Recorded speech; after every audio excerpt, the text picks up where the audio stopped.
Hey everyone, I'll show you how to remove and install on your Coolpad phone. As you can see right here, how to install and remove SIM card and memory card also.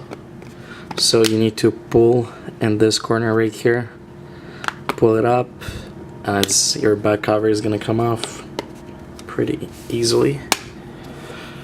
So once you remove the back cover, here's your SIM card and here's the memory card. So you can just pull it out. It shows which way is the memory card and the SIM card. So you just pull it out and stick it back in, whatever you want, if you want to install or remove it. And here's the SIM card, same way. Just pull it out and install it back, same way as you see it right here on the picture.